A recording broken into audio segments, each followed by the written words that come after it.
The transport ship shuddered as it dropped out of hyperspace, and Dr. Emma Reed pressed her face against the small porthole to get her first look at Meridian Base.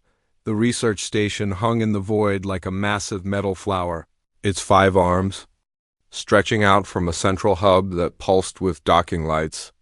Beyond it, the planet Thanatos Prime rolled slowly in the darkness, its surface hidden beneath swirling clouds of toxic gas. Emma had dreamed of this moment for years, ever since Earth had been accepted into the Galactic Council.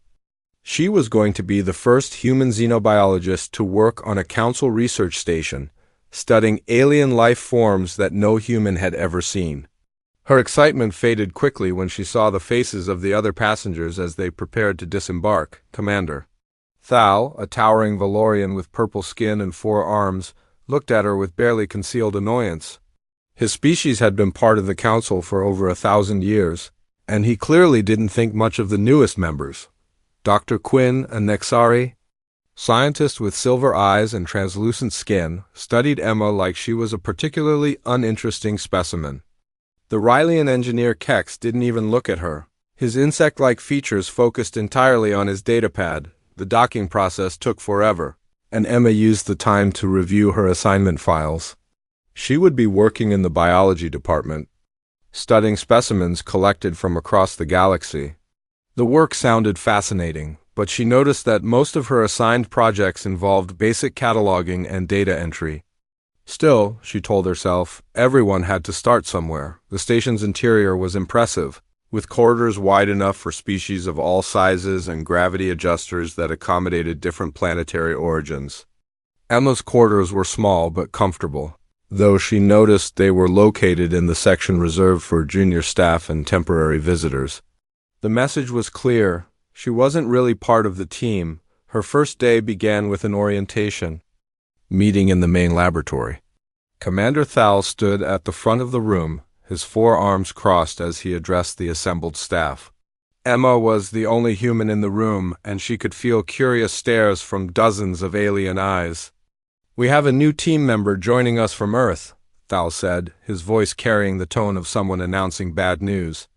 "Dr. Emma Reed will be assisting with specimen documentation and basic research support." Emma stood up to introduce herself, but Thal was already moving on to other business.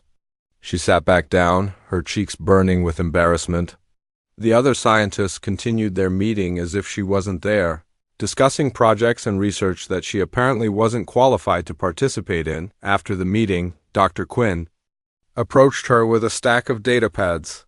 "These are your assignments," the Nexari said, speaking slowly and clearly as if Emma might not understand standard galactic. "Basic cataloging work, nothing too complicated." Emma looked through the assignments and felt her heart sink. She would be spending her days labeling specimen containers, filing reports, and updating databases. It was work that any first-year student could do, but she forced herself to smile and nod. "Thank you, Dr. Quinn. I'll do my best." The next few weeks fell into a routine that grew more frustrating each day. Emma arrived at the lab early, hoping to show her dedication, but found herself assigned to the most mundane tasks imaginable. She organized sample storage, updated computer records, and cleaned equipment. When she tried to ask questions about the more interesting research projects, the other scientists gave her vague answers or simply ignored her. It was during one of these boring afternoons that Emma first heard about the Reaper. She was filing specimen reports when she overheard 2 Valorian researchers talking in hushed tones near the storage area. "Did you hear about the incident in Sector 7? One of them whispered. "Another handler quit? Said they couldn't take being so close to that thing anymore." "I don't blame them," the other replied. "Just knowing it's down there makes my scales crawl. They say it can sense fear from 3 decks away." Emma's curiosity was immediately piqued. She tried to continue filing while listening to their conversation, but they had moved on to other topics. Later, she approached one of the junior technicians, a friendly Altarian named Vel, and asked about what she had heard. Vel looked around nervously before answering. "You don't want to know about that, Doctor. Read, it's in the restricted section and for good reason. The thing has killed more handlers than any other specimen in Council history. What kind of creature is it? Emma asked. Nobody knows for sure, Vel said, lowering his voice. They found it drifting in space decades ago. The only survivor of its species, or so they think. It's been kept in maximum security ever since. They call it the Reaper because... He shuddered. Because that's what it does. Emma spent the rest of the day thinking about this mysterious creature. That evening, she accessed the station's database and tried to find information about the specimen in Sector 7. Most of the files were classified, but she found a few basic reports that mentioned a void-born entity and extreme containment protocols. The more she read, the more intrigued she became. The creature had been studied by dozens of researchers over the years, but none had made any real progress in understanding it. Every attempt at communication had failed, and every handler who worked with it for more than a few weeks requested reassignment. The official reports described it as highly intelligent but completely uncooperative. Emma made a mental note to learn more about this creature when she had the chance. She was a xenobiologist, after all, and studying alien life forms was exactly what she had come here to do. The fact that everyone else seemed afraid of it only made her more curious. The next morning, Emma decided to take a different route to the laboratory, one that would take her past the restricted sectors. She told herself she was just exploring the station, but deep down she knew she was hoping to catch a glimpse of the mysterious creature. Everyone was so afraid of Dob as she walked through the corridors. She noticed that the lighting grew dimmer and the security measures more obvious. By the time she reached Sector 7, there were guard posts every few meters and warning signs in multiple languages. The air itself seemed to hum with tension. Emma was about to turn back when she saw Commander Thal approaching from the opposite direction. He looked surprised to see her, and not pleasantly so. Dr. Reed, he said, his tone sharp. What are you doing in this area? I was just exploring the station, Emma replied, trying to sound casual. I wanted to familiarize myself with the layout. Thal's 4 eyes narrowed. This is a restricted area. You have no business being here. He stepped closer, and Emma could see the concern in his expression. Listen to me very carefully, human. The creature in this sector is not like anything you've encountered before. It has killed members of every species in the galaxy. The only reason it hasn't killed a human is because no human has ever been foolish enough to approach it. Emma nodded, but she could feel her determination growing stronger. I understand, Commander. I was just curious about the research being conducted here. Curiosity is what got the last 3 handlers killed, Thal said bluntly. Stay away from this sector, Dr. Reed. That's an order. As Emma walked back to her assigned laboratory, she couldn't shake the feeling that she was missing something important. Everyone was so afraid of this creature, but no one seemed to really understand it. Maybe that was the problem. Maybe what? It needed wasn't another handler or researcher, but someone who could see it differently. Someone who could look past the fear and try to understand what it was really trying to communicate. The archive room was empty at 3 a.m, exactly as Emma had hoped. She had spent the last week working on her boring assignments during the day and researching the Reaper at night. The station's computer system had surprisingly detailed records if you knew where to look, and Emma had always been good at finding information that others missed. She pulled up another file on her datapad. This one containing medical scans from the creature's first examination decades ago. The images were disturbing and beautiful at the same time. The entity appeared to be made of living shadow, its form constantly shifting between solid and gaseous states. Its cellular structure was unlike anything in the galactic database, suggesting it had evolved in conditions that no other known species had ever encountered. Emma leaned back in her chair and rubbed her tired eyes. She had been reading for hours, and the more she learned about the Reaper, the more questions she had. The creature had been found drifting in space near the ruins of an ancient civilization. Apparently the sole survivor of whatever catastrophe had destroyed its homeworld. It had been brought to the station for study, but every attempt to communicate with it had ended in violence.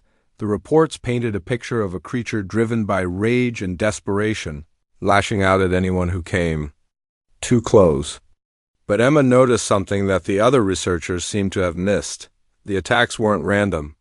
They followed patterns, almost like the creature was trying to communicate something specific. She was so absorbed in her research that she didn't hear the alarms until they were already blaring throughout the station. Emergency lights bathed the archive room in red, and the automated announcement system began broadcasting in multiple languages.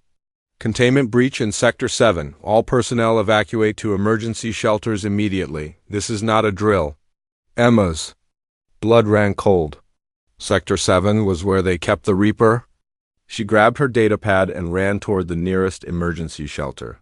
But something made her stop in the middle of the corridor. While everyone else was running away from Sector 7, Emma found herself moving toward it. She told herself she was just curious about what was happening, but deep down she knew it was more than that. This might be her only chance to see the creature that had fascinated her for weeks.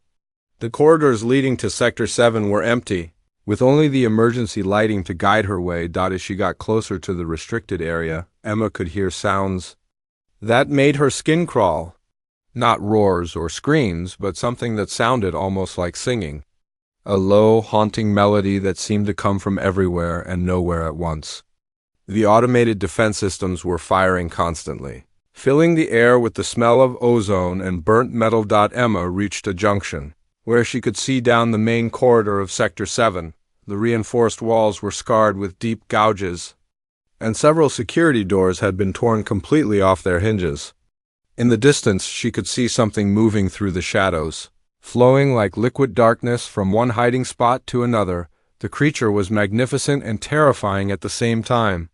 It moved with a grace that defied physics, sliding along the walls and ceiling as easily as the floor. Every few seconds, it would pause and emit that strange singing sound, as if it were calling out to something that wasn't there. Emma should have been afraid. Every instinct told her to run, to find the nearest emergency shelter and wait for the security teams to handle the situation. Instead, she found herself walking toward the creature, her footsteps echoing in the empty corridor. "Hello?" she called. Out, her voice barely above a whisper. "I'm not here to hurt you." The creature stopped moving immediately. For a moment, Emma thought it might attack, but instead it turned toward her with what seemed like curiosity. Up close, she could see that it wasn't entirely made of shadow. There were patterns in its dark surface, swirling designs that reminded her of star charts or neural networks. "My name is Emma," she continued, taking another step forward. "I've been reading about you, learning about your species. I'm sorry for what happened to your people." The Reaper tilted its head, and Emma could feel its attention focused entirely on her. It didn't speak, but she sensed intelligence behind its alien features. This wasn't a mindless monster, as the reports had suggested. This was a person, trapped and alone. "You're not trying to hurt anyone, are you?" Emma asked. "You're trying to tell us something." The creature made a sound that wasn't quite the singing from before. It was softer, more tentative, almost like it was trying to answer her. Emma felt tears running down her cheeks without realizing why. "You're lonely," she whispered. "You've been alone for so long, and no one understands what you're trying to say." The Reaper moved closer, and Emma could see her reflection in its dark surface. She should have been terrified, but instead she felt a strange sense of connection. This creature had lost everything, just like she had felt lost when she first arrived at the station.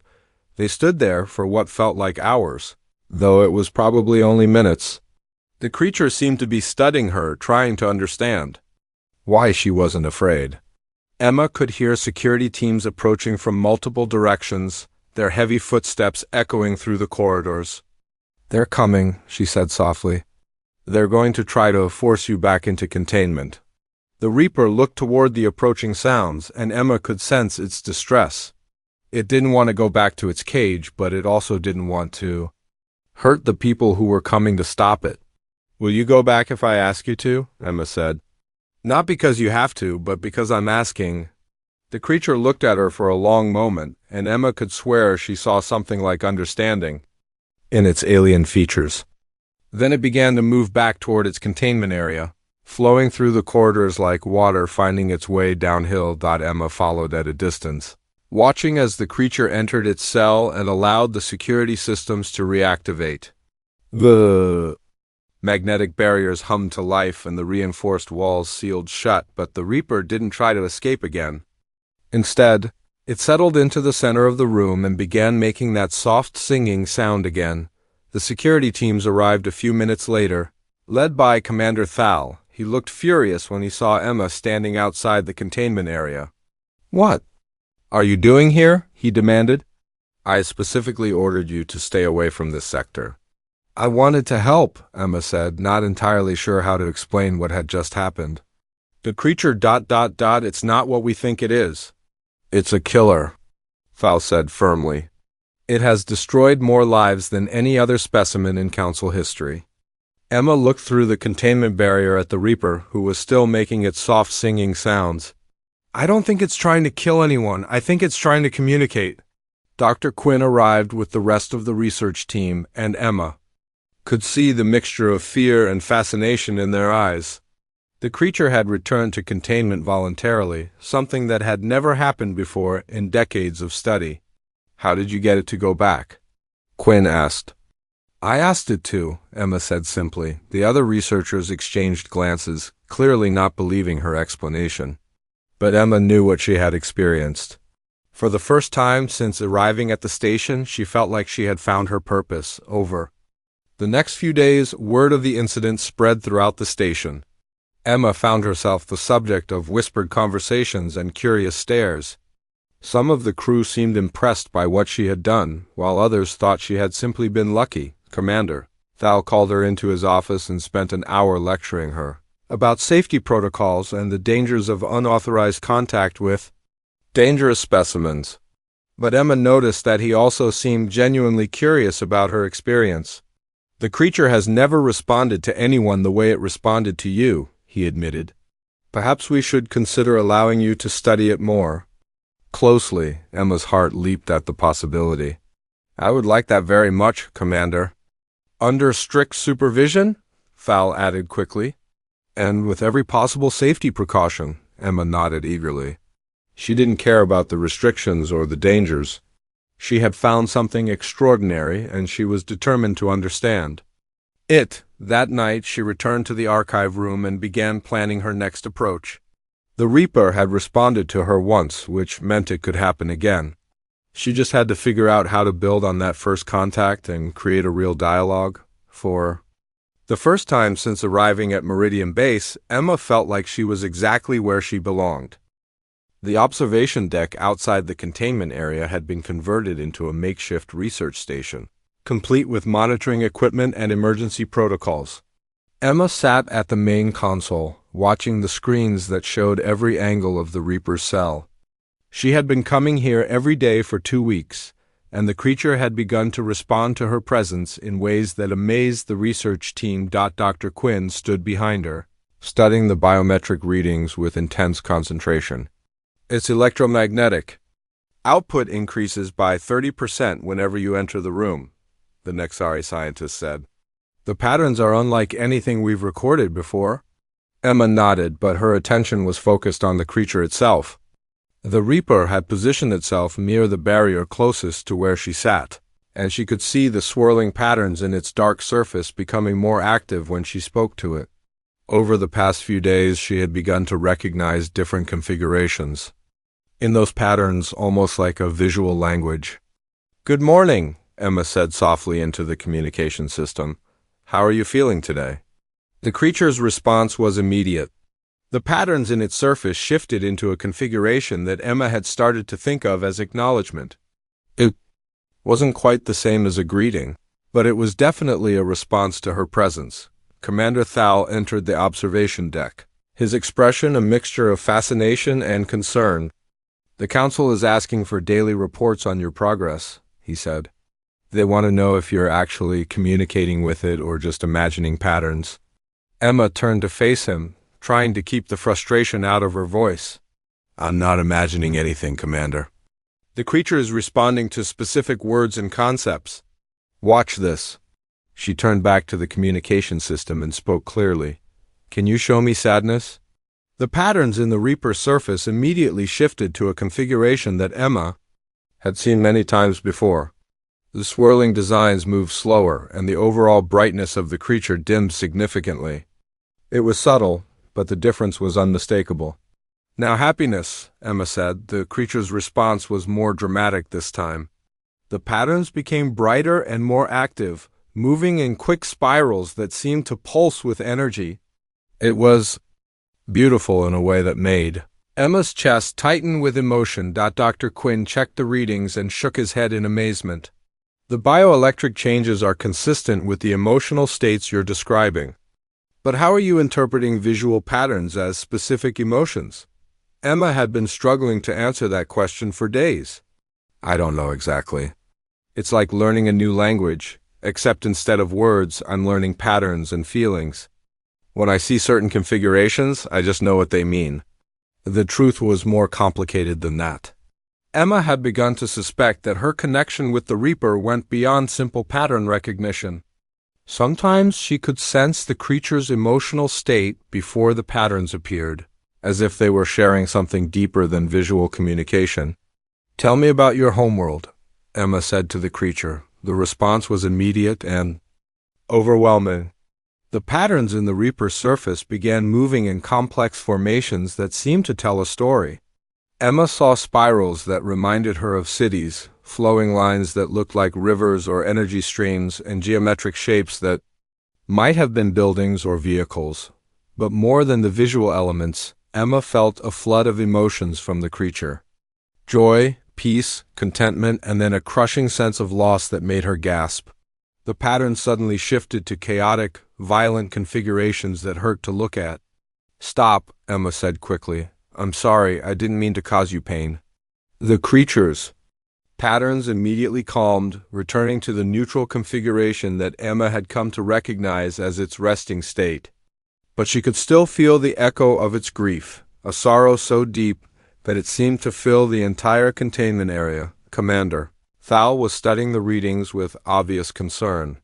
Its stress levels spiked beyond anything we've recorded. "What happened?" I asked. "About its home," Emma said quietly. "Whatever destroyed its world, the memory is still painful." Over the following days, Emma began to piece together fragments of the Reaper's story. The creature had come from a world of living shadows, where its species had built a civilization based on harmony and shared consciousness. They had been explorers and artists, using their ability to manipulate electromagnetic fields to create beautiful displays that served as both communication and art. Then something had come from the void between stars. The creature's memories of this time were fragmented and chaotic, but Emma could sense machines, artificial intelligences that had consumed world after world. The Reaper's people had fought back, but their pacifist nature had made them vulnerable to an enemy that felt no mercy. "You're the last one," Emma said during one of their sessions. "The only survivor of your entire species." The creature's patterns confirmed her guess, displaying a configuration that Emma had learned meant profound loneliness. It had been drifting in space for decades before being found by the Council, carrying the memories of its dead civilization and the knowledge of the enemy that had destroyed it. Dr. Quinn had been documenting everything, and his reports were causing excitement throughout the galactic scientific community. "You've accomplished more in 3 weeks than we managed in 30 years, he told Emma. "The creature is actually trying to share information with you." Emma felt a surge of pride at the recognition, but her focus remained on the Reaper itself.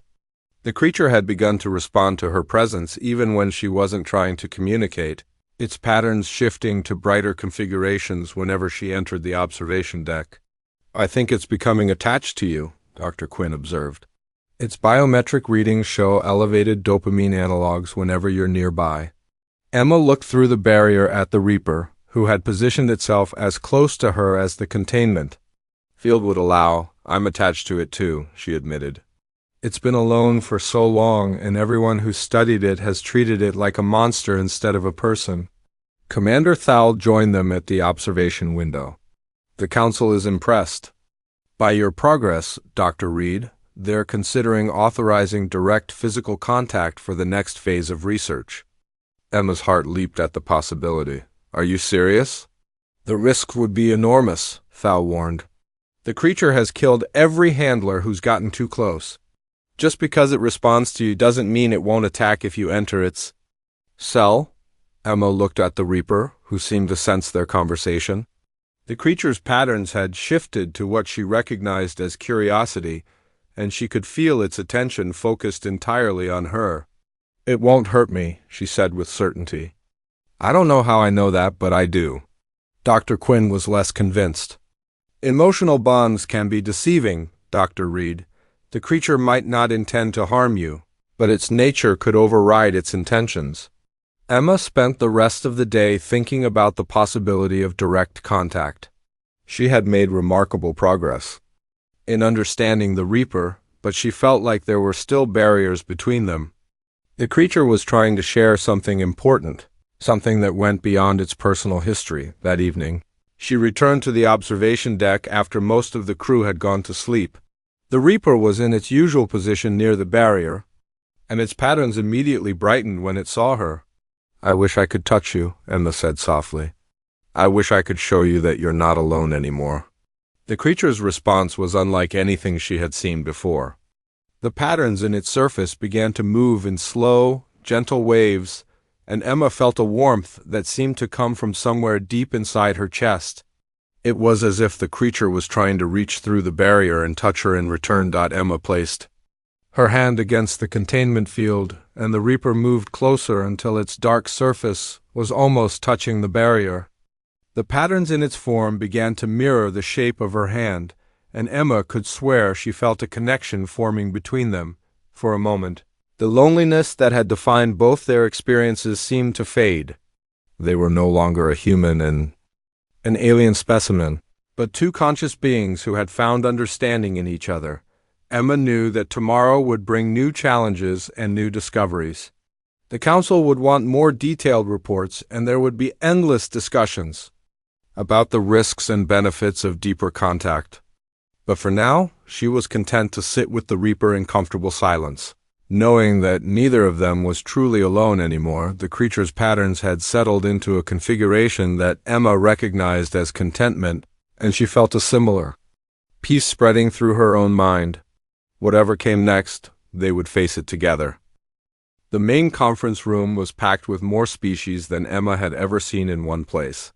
Representatives from every major world in the Galactic Council had gathered to discuss the breakthrough with the Reaper, and the air was thick with tension and conflicting opinions.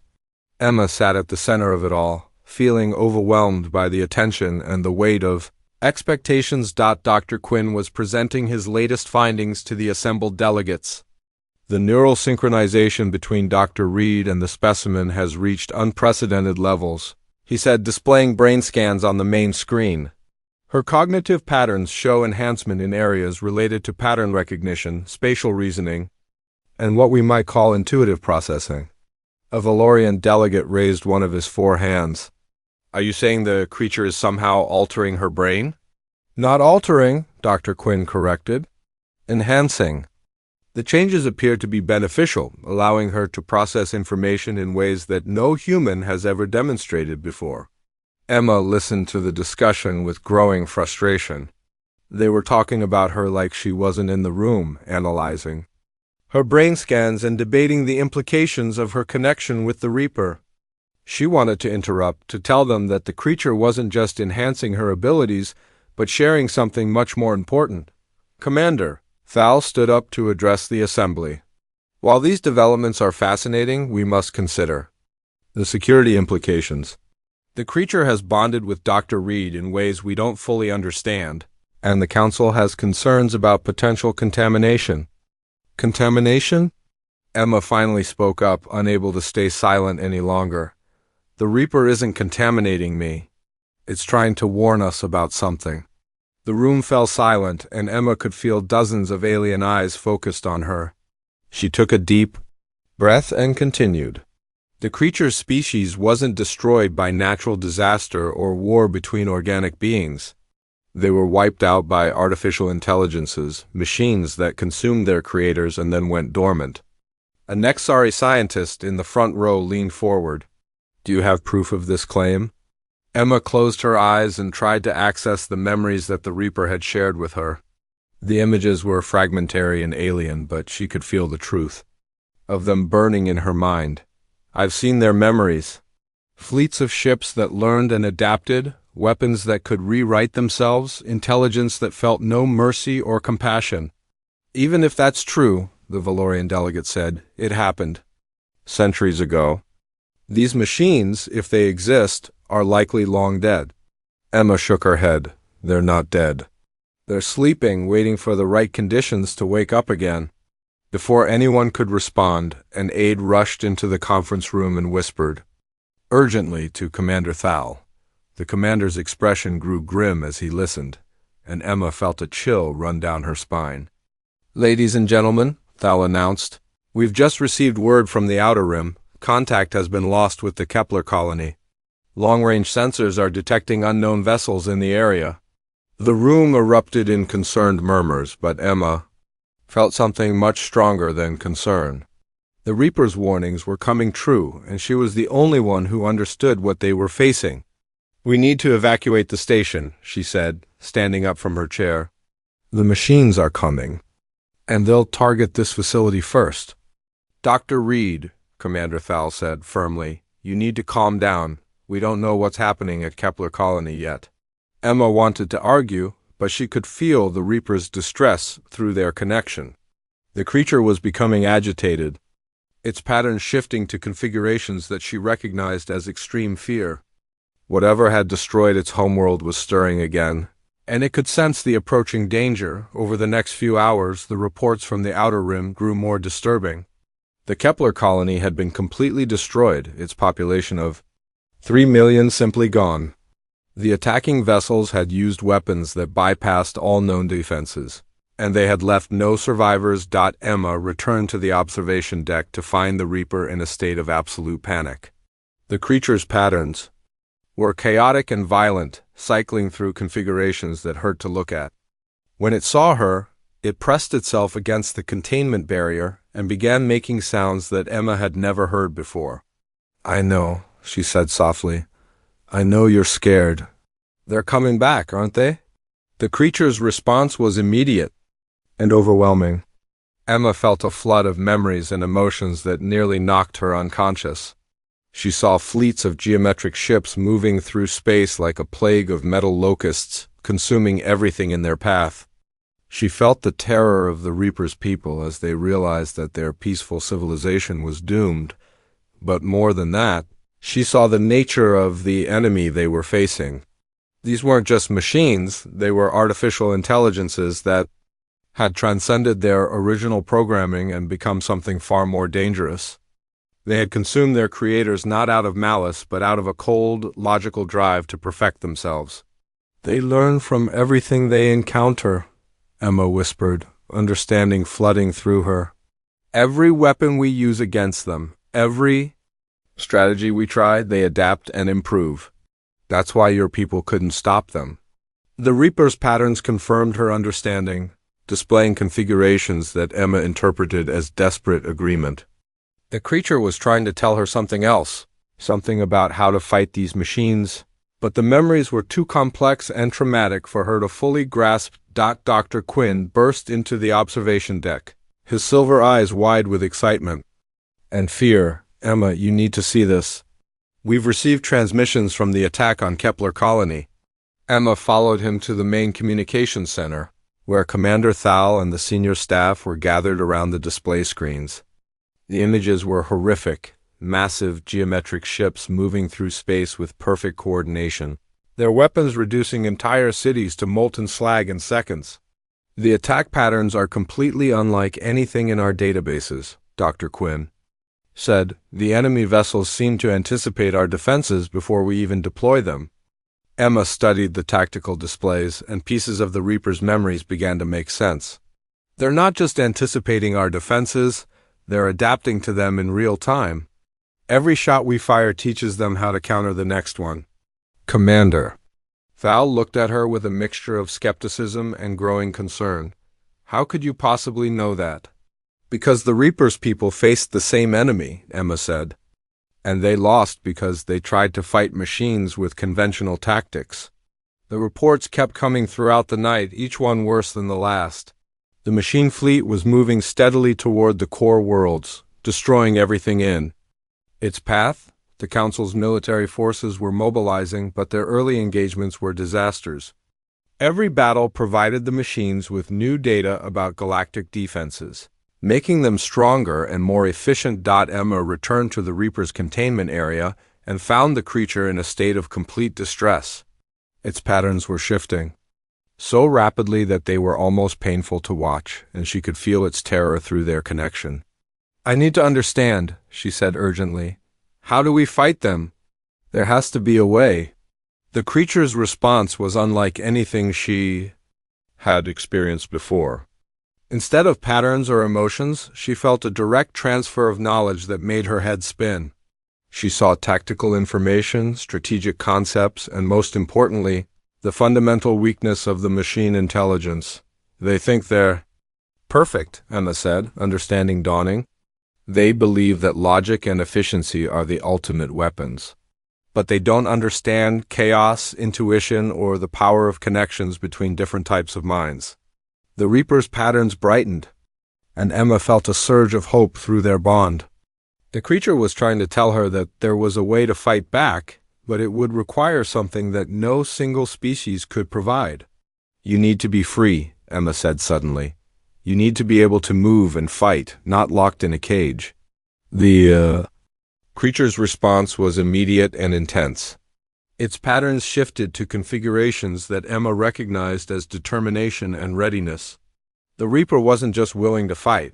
It was desperate to have the chance to strike back at the intelligence that had destroyed its world. Emma made a decision that would change everything. She activated the emergency communication system and sent a message directly to the Council leadership. "The enemy can be defeated, but only if we're willing to try something that has never been done before. We need to release the Reaper, and we need to trust that a human and an alien can work together to save the galaxy." The response was immediate and predictable. Every protocol and safety regulation screamed against what she was proposing. But as the reports from the front lines grew more desperate, Emma knew that conventional thinking would only lead to the same fate that had befallen the Reaper's people. The galaxy's survival depended on the bond between a lonely human scientist and the last survivor of a dead civilization. Emma just hoped that would be enough. The emergency session of the Galactic Council lasted 18 hours, and Emma could hear the shouting through the reinforced walls of the conference chamber. 3 more colonies had fallen while the delegates argued about her proposal, and the machine fleet was accelerating toward the core worlds with terrifying efficiency. Emma sat in the waiting area outside the chamber, trying to maintain her connection with the Reaper despite the distance between them.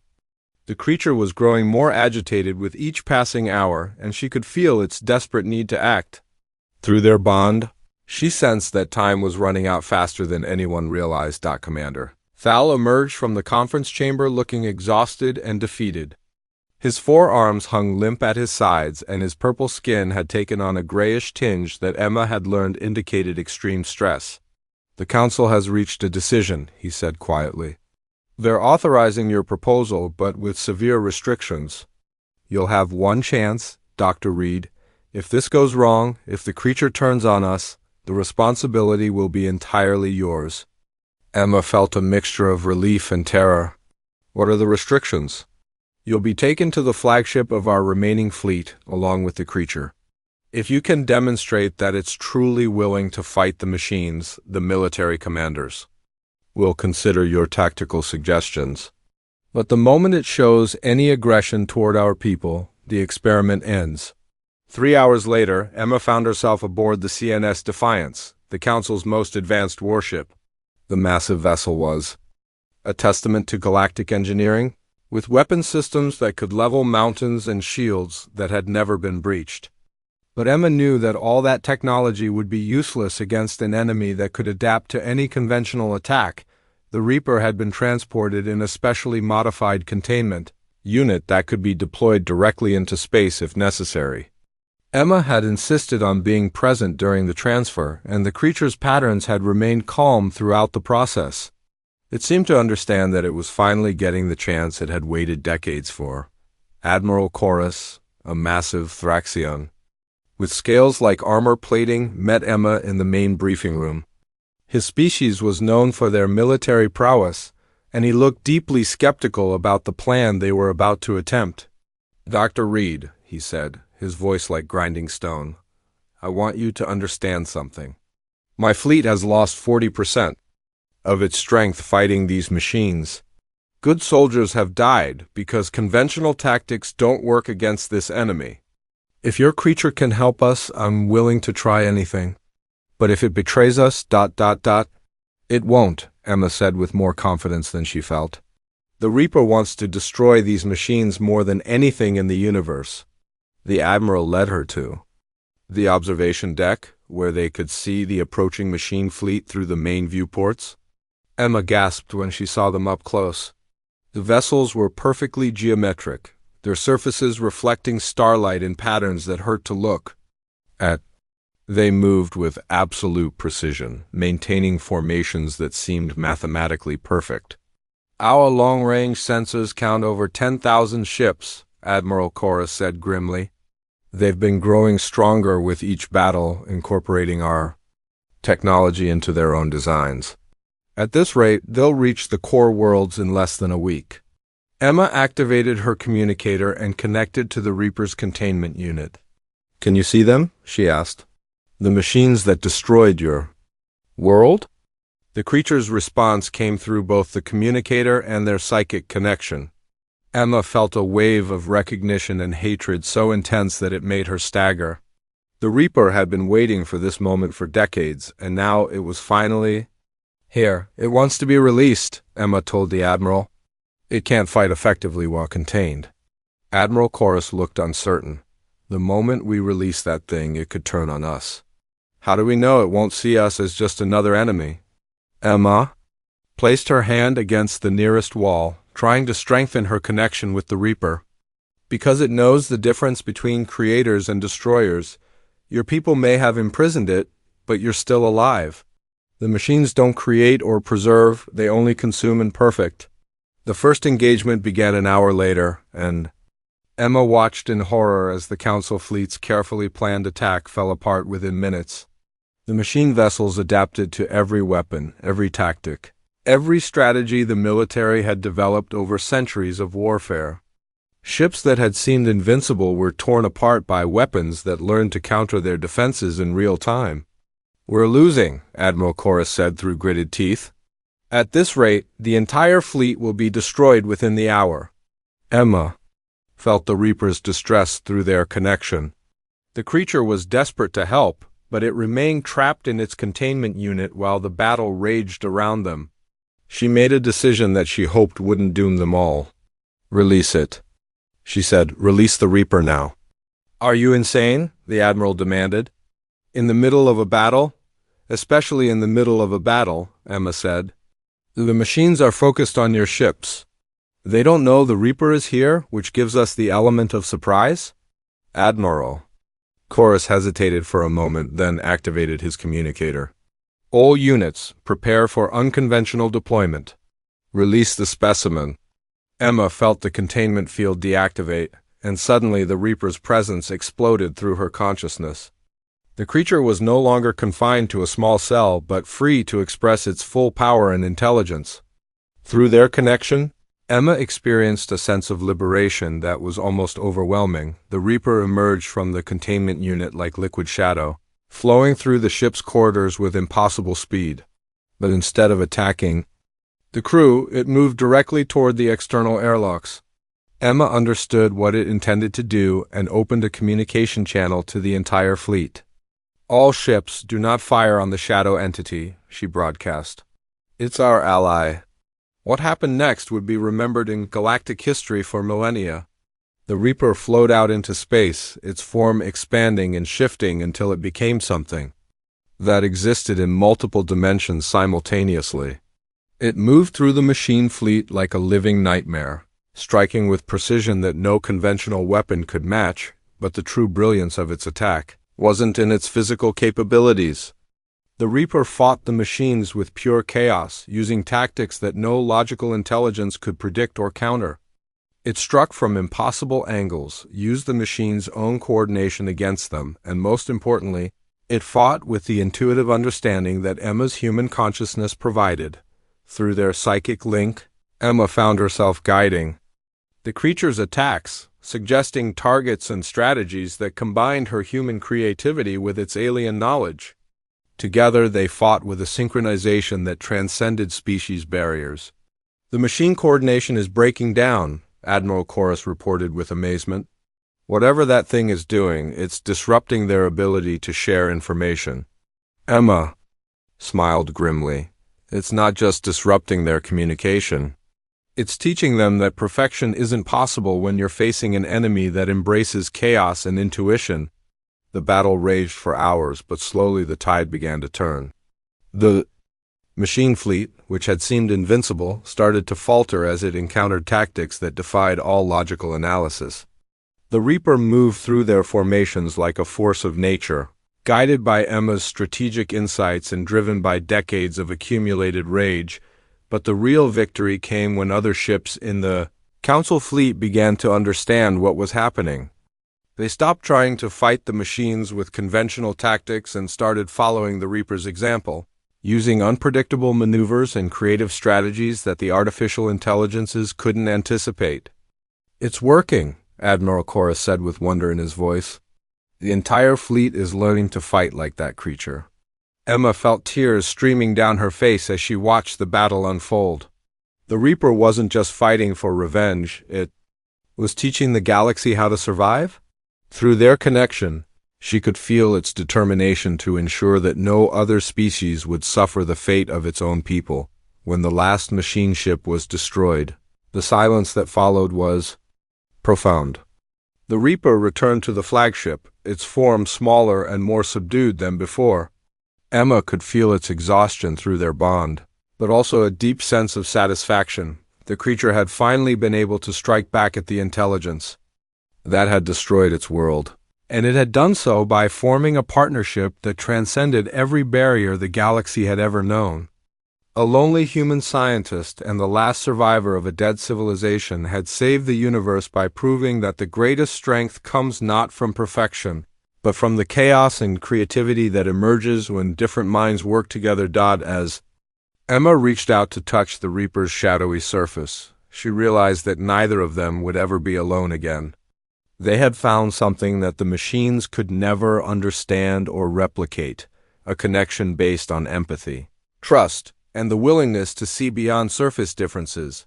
The galaxy was safe, and it had learned a lesson that would echo through the ages. Sometimes the most unlikely partnerships can accomplish what entire civilizations cannot achieve alone.